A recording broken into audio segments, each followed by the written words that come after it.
कह रहा है क्वेश्चन नंबर 12 में आपसे और ट्राइंगल एबीसी, आपको एक ट्राइंगल एबीसी दिया है जिसमें कह रहा है drawn to circumscribe a circle, जिसमें एक सर्कल अंदर बना रखा है और जिसकी रेडियस 4 है, यानी कि ये आपको 4 दे रखा है।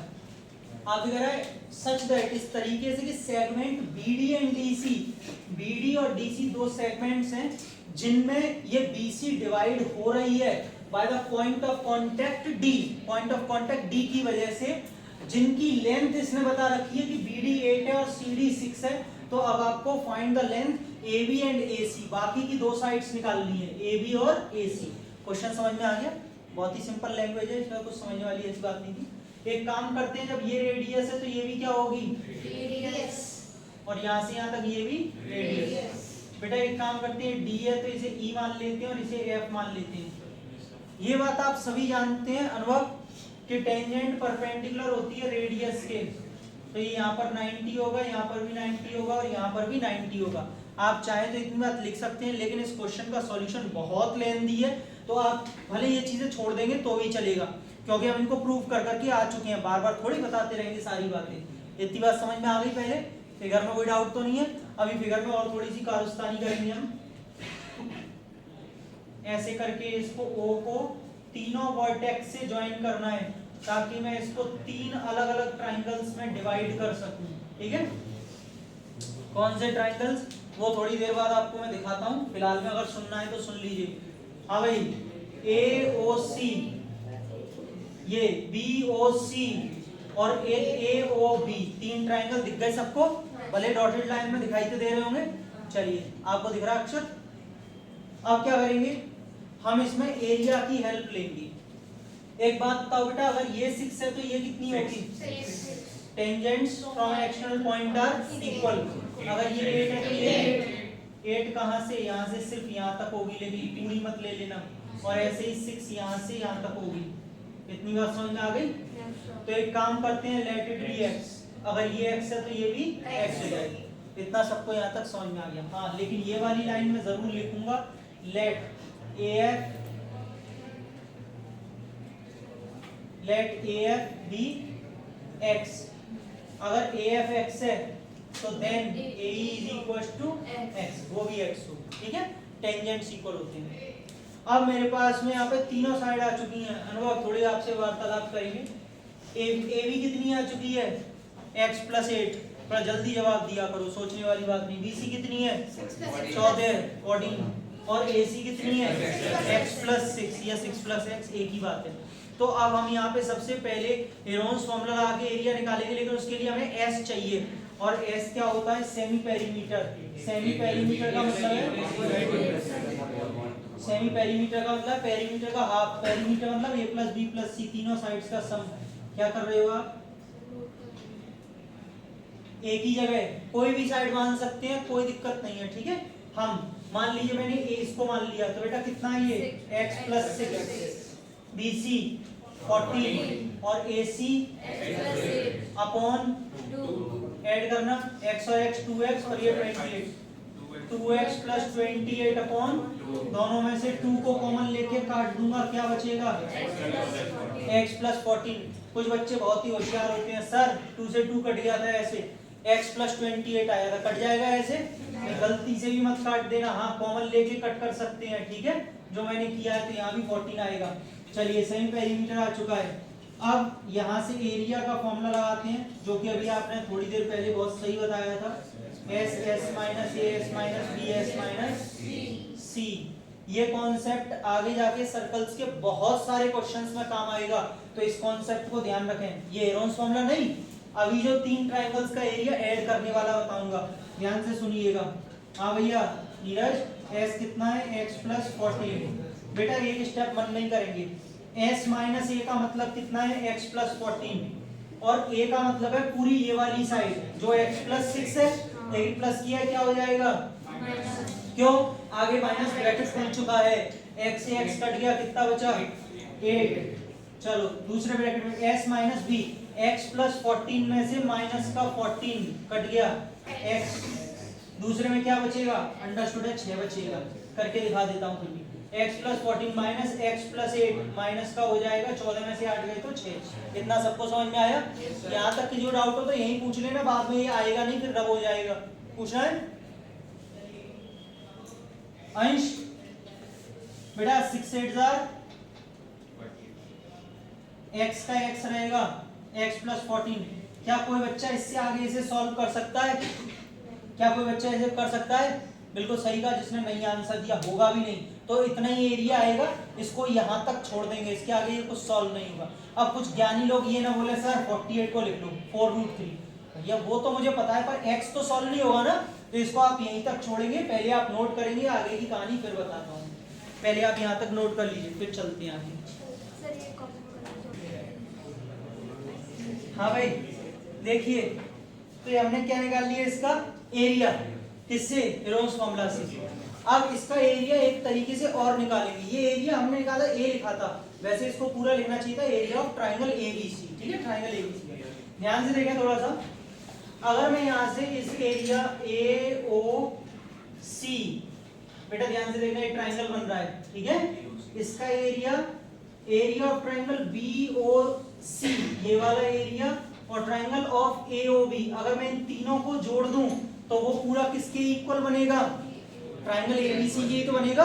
यानी कि अब मैं एक और तरीके से एरिया ऑफ ट्राइंगल एबीसी निकाल रहा हूं। कैसे? Area of triangle AOB, area of triangle BOC. मुझे पता है इसमें मैंने ट्राइंगल नहीं लगाया है, जगह कम पड़ रही थी इसीलिए। एरिया ऑफ ट्राइंगल एओसी, ठीक है। जब हमें पता है किसी ट्राइंगल में हमारे पास हाइट दी होती है तो उसमें हम हाफ बेस इनटू हाइट का फॉर्मूला लगा लेते हैं। तो भैया इधर से ए, तो इसको एरिया लिख देते हैं। एओबी कौन सा ट्राइंगल है? ये वाला। बेटा इसका बेस कितना है? x प्लस 8, और हाइट कितनी है? 4, क्योंकि रेडियस 4 दी थी, सारी बराबर होंगी। Half x plus 8 4। बेटा बीओसी का कौन बताएगा? हो गया, मत बताइए।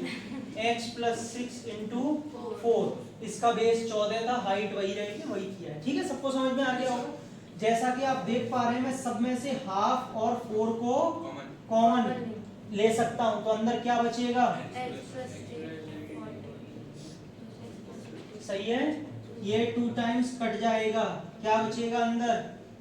2x plus 28। जोड़ लीजिए x और इन सबको। मैं चाहता हूं कि इसमें से 2 कॉमन ले लूं, तो ये 2 और ये 2 क्या हो जाएगा? 4, और क्या बचेगा अंदर? यहाँ तक समझ में आ गया। लेकिन आप एक बात देखिए कि ये एरिया आया है ट्राइंगल एबीसी का, इससे पहले हमने एरिया क्या निकाला है? ये तो दोनों ही एरिया है, तो दोनों इक्वल रख सकता हूं मैं? बिल्कुल रख सकते हैं। वो वाला एरिया वहां से रख दिया। Under root of 48x into x plus 14 is equal to में क्या आया है? 4x plus 14। क्या मुझे दोनों साइड स्क्वायर कर देना चाहिए? होल स्क्वायर तो भी हट जाएगा, तो बेटा इसका तो अंडर रूट हट गया, और यहाँ पे 4 का स्क्वायर 16, और ये x प्लस 14 का, मैं एक x प्लस 14 को x प्लस 14 से काटना चाहता हूँ, तो यहाँ क्या बचेगा? 48x is equal to 16x plus 64। बेटा 16 का इसमें मल्टीप्लाई कर दिया। अच्छा, मैंने एक चीज और, मैं चाहता तो यहाँ से 16 से भी 48 को कट कर लो, थोड़ा सा कैलकुलेशन सिंपल हो जाएगी। 16 से 3 टाइम्स, तो बेटा क्या बचेगा? सिर्फ 3x, और इधर क्या बचेगा? x plus 14। जब x इधर आएगा तो क्या? Is equal to 14। x क्या? x आ गया 7। लेकिन मुझे x नहीं, अकेला x नहीं निकालना था, मुझे a भी निकालना था। a भी कितना है? x plus 8। x कितना आया है? 7 आया है। 7 और 8 15। क्या? ac कितना? x plus 6। 7 प्लस 6 कितना? 13। और बेटा यही दोनों साइड निकाल लो। समझ में आ गया? ऐसे करके इसका सॉल्यूशन पूरा होगा। नोट करें।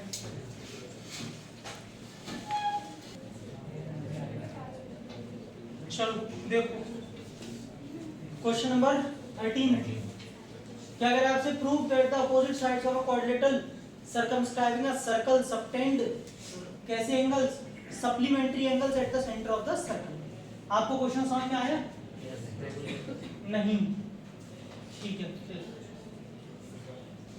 आपसे कह रहा है प्रूव करिए opposite sides of a quadrilateral. एक क्वाड्रिलेटरल है जिसकी अपोजिट साइड्स, अच्छा वो क्वाड्रिलेटरल कैसा है? सर्कमस्क्राइबिंग अ सर्कल, तो इतना समझ में आ गया होगा कि इसके अंदर एक सर्कल बन रहा है। आपसे क्या बोल रहा है, circumscribing a circle subtend supplementary angles. बेटा सबटेंड का मतलब पता है किसी को? मेकिंग, बनाना, ठीक है। अनुराग, बनाना, ठीक है। आपसे कह रहे हैं क्वाड्रिलेटरल है जिसके अंदर एक सर्कल बन रहा है, तो आपको प्रूव करना है कि इस क्वाड्रिलेटरल की अपोजिट साइड्स सेंटर पे सप्लीमेंट्री एंगल्स बनाती हैं। सप्लीमेंट्री एंगल्स तो पता होगा, 180 तो बोल देते हैं आप, पूरा नहीं बोलते, जिनका सम 180, ऐसे दो एंगल्स जिनका सम 180। तो समझिएगा अमन, मान लीजिए हमने क्वाड्रिलेटरल ले लिया ABCD, इसके अंदर एक सर्कल भी बन गया। वो कह रहा है अपोजिट साइड्स बना रही हैं, यानी कि एक तरीके से मान लीजिए सेंटर है O, तो यहां पर AB और इसकी अपोजिट साइड कौन सी, CD या DC, एक ही बात है, अपोजिट साइड। बेटा आपको प्रूव करना है अपोजिट साइड्स जो हैं वो सेंटर पे दोनों सप्लीमेंट्री एंगल बना रही है, मतलब इन दोनों का सम कितना है, 180। आपको प्रूव करना है angle AOB plus angle COD is equal to 180, या फिर और angle BOC plus angle AOD, या फिर ये दोनों। समझ में आ गया? एक काम करते हैं, एक प्रूव कर लेते हैं, दूसरा सिमिलरली करके लिख देंगे, दोनों तो आपको वैसे भी नहीं करने हैं, ठीक है। चलिए तो स्टार्ट करते हैं। फिर पहला गिवन, बेटा गिवन में आपको क्या दे रखा है कि क्वाड्रिलेटरल है, ABCD इज अ क्वाड्रिलेटरल, ठीक। आगे अगर किसी को लिखना है तो लिख सकता है विद सर्कमस्क्राइब अ सर्कल, ऐसे करके कुछ, with circumscribe a circle with centre O, ठीक। टू प्रूव, आपको प्रूव करना है angle AOB plus angle COD is equal to 180 degree and angle BOC plus angle AOD is equal to 180 degree. Construction होगा, हाँ construction.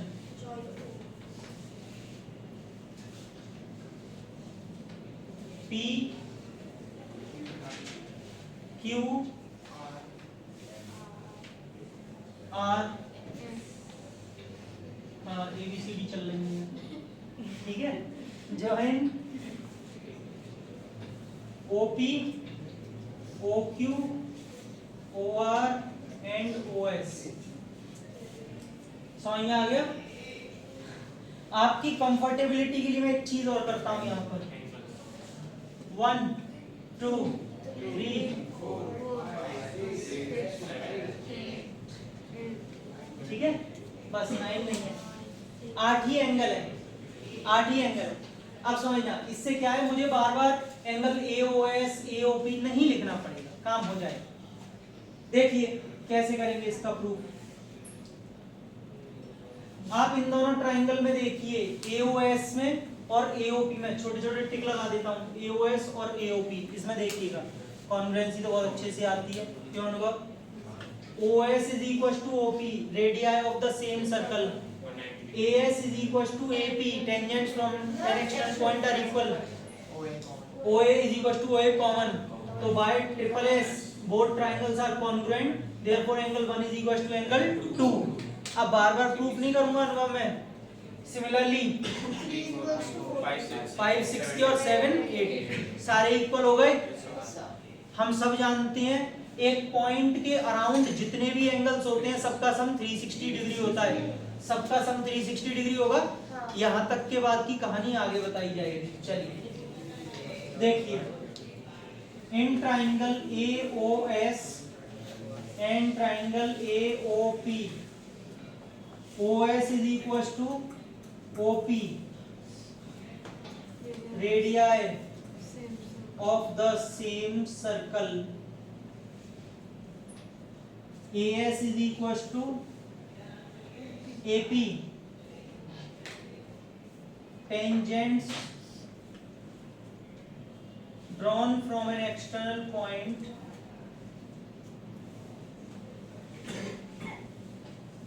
are equal circle, उसके बाद OA is equal to OA common, therefore triangle AOS is congruent to triangle AOS लिखा है ना AOP। कैसे? Triple S rule. और अगर ऐसा होगा तो angle 1 is equal to angle 2 CP CT, CPST मत लगाना इसमें, CPCT कोई बात नहीं। अब सारे एंगल्स तो प्रूव करने नहीं है वर्षा, तो फिर क्या करेंगे? Angle 3 is equal to angle, बस शांति रखो बालक, मालूम है तुम बहुत बड़े धुरंधर हो, शांति। मतलब एक बार चलो बोल भी तो लड़ने को उतर जाते हैं। Angle 5 is equal to angle 6, angle 7 is equal to angle 8। Equations कर देता हूं, चलिए नेमिंग इनकी 2 3 4, 4 इक्वेशन बन चुकी हैं। सिमिलरली करके सारे एंगल्स ऐसे एक दूसरे के बराबर हो गए, सारे तो नहीं, 1 2 के, 3 4 के, 5 6 के और 7 8 के। नाउ यहाँ से काम नहीं करेगा क्योंकि पानी बहुत कम है, तो नाउ काम नहीं करेगी, लिख लो, जगह नहीं है, आगे लिखा है। अनुष्का, अब हमने एंगल्स को इक्वल कर लिया, करेस्पॉन्डिंग जो हमको लग रहे थे। अब देखिए यहाँ से हम जानते हैं, we know that sum of all the angles, कौन से वाले? अराउंड द पॉइंट कितना होता है? ठीक है सक्षम? अगर ऐसा है तो angle 1 plus angle 2 plus angle